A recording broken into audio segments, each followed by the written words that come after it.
are hungry today than a decade ago.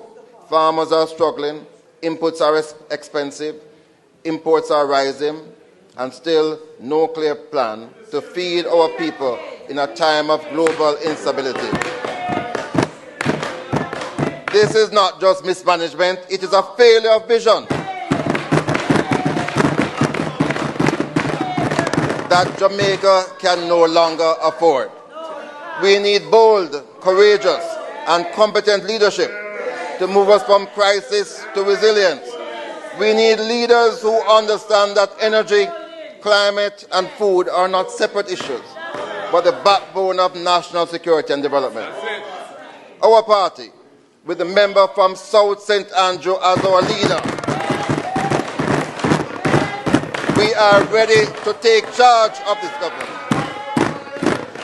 We are ready to implement the transformative policies that Jamaica desperately needs.